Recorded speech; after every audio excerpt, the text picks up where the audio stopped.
Hey guys, just correcting myself here before the video. The final Team Fortress Friday topic was presented by Dreyer Productions. I'm very sorry I didn't mention that video in my mind. I was trying to finish up before the footage ran out. But yeah, anyways, that's him. Want to give him credit, want to say the name in it, because I'd feel bad if you got in. You're the only one whose name wasn't said. So, anyways, yeah, there you go.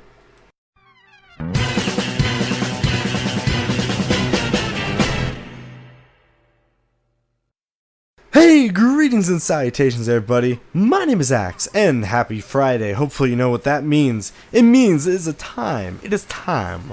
It is time, my friends, for another episode of Team Fortress Friday, the show, where every Friday I take a topic suggested by you amazing people out there, all of you who watch my videos. I pick one from the last week's video, or other past ones. I'm pre-recording all these, so they're all from a while back. But I pick them and I talk about it, and I just hopefully it resonates a chord with you, or strikes an idea, or just overall makes you feel something you didn't before, some thought or something, and then you can share with me your thoughts. This week's a bit different. This week's a bit special. When I asked for Team Fortress Friday topics, I received a lot, and the hardest thing about doing this show is that sometimes I get topics that are cool and like I have my opinions on, but I could never stretch into a whole video, right? They're quick little answers that I would talk about. So I thought, you know what, because I got all this feedback from you all in this video, why not make an entire episode simply dedicated to those smaller ones that we're at? So I got 5 topics here that I'm going to go through and talk about and hopefully make sense of. So, sound good? Alright, so I'm going to start right off here with Yellow Monster 123, who says, I want to hear your opinion on the state of gaming. And I think I think this is a good topic to go into, because right now you got releases like the Xbox One and the PlayStation 4 and all this stock and all this stuff, and the state of gaming itself. I think the state of gaming, as far as the social activity of video games, is going nowhere but up. I think that video games and gaming and just gamers it's just growing and growing and growing and growing, and it's not going to stop. Because you had a few years ago where people were like, yeah, you know, gaming's dying, and it's just not. It's thriving, it's growing. Media outlets are just spewing with it more and more and more, and it's just becoming this much larger thing than it was. In that sense, the state of just playing video games is nowhere but great. I mean, it's just going up, and if you're a gamer, you have so much to look forward to in these next few years. It's just all this new technology, all this new development, all this new stuff. The one thing, though, that none of us, if you're a gamer or just someone who casually plays, are looking forward to is the money. Yeah, that's it. I think the state of developing video games and consoles is not the best. Granted, there are so many things that are new with the Xbox One and the PlayStation 4, but the prices are just too high for me. I've decided I'm not getting a next-gen system. Now, for some of you who just do console gaming and that's it, you know what, or other YouTubers who want to get on that boat, that's fine. I'm not saying you shouldn't buy them. I think that if you want to buy it, you should buy it. Just for me, with the talk of gaming prices, I can't pay $70 for a new game. I mean, I have a job, I do YouTube, you know, stuff like that. I just can't, and I will not pay $70 for a game. In fact, if nothing else, I'm transitioning over more towards PC gaming to Steam. In fact, now I pretty much only PC game. I've used my PlayStation 3 for nothing but Netflix the last few months, and I think that's fine. And that's where like these new systems are kind of trying to, you know, hit on that. But honestly, I'm satisfied with where I am. I think that as far as consoles go, it's just, for me, it's just getting too expensive. I love gaming. It's one of my passions. This is what I do so much.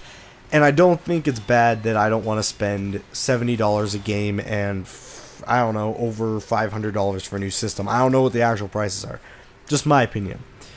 Moving on, we're going to go to another topic from RageBird113, who is Jess, if none of you know, my girlfriend, who said, what's your opinion on couples doing stuff in public, ranging from cute little hugs all the way to full-on sex in the band room? Why is it always the band room? Like, you know, it's true, but why is it always the band room? You know, it's never, like, the choir room, no. It's not the science lab. It's always the band room. Go figure.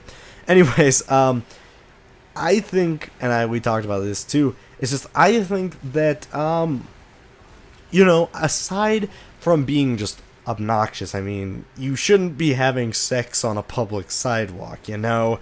That's a big thing. But if it's in a confidential environment, let's, I don't know, just do it in a bathroom. I don't know, whatever it is.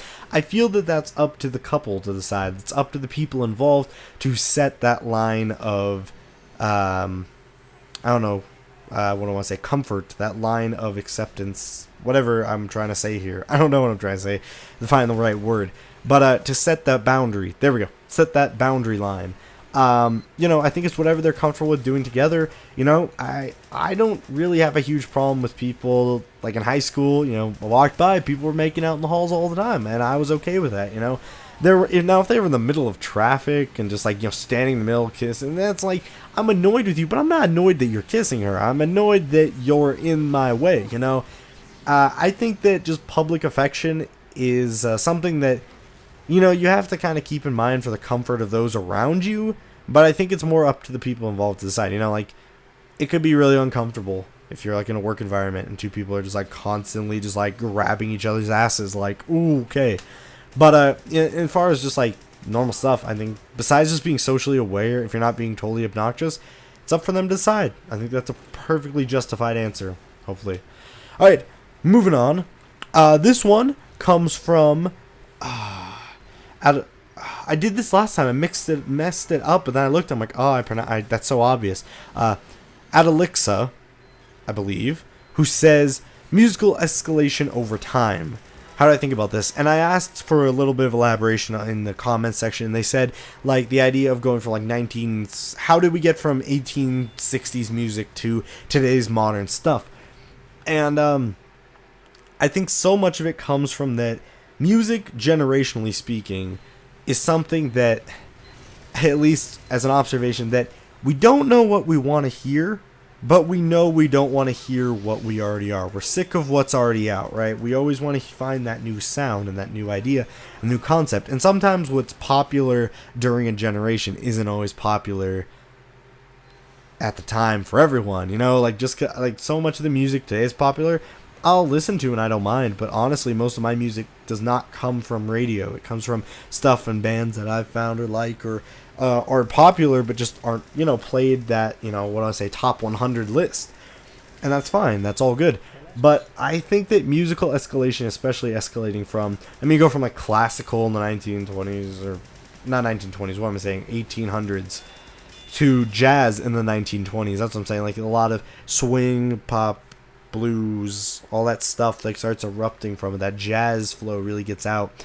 Zoot suits and all that stuff. And, it slowly just begins to escalate into different types of music. And it's amazing how you can go from such extremes in each generation. You have what do I want to say, 70s, music. You got Jimi Hendrix and stuff. There's so much difference in the songs and the people. And music is there's always types of music playing at once. You got, I want to say 1990s, Pearl Jam. Why am I spacing these? Radiohead,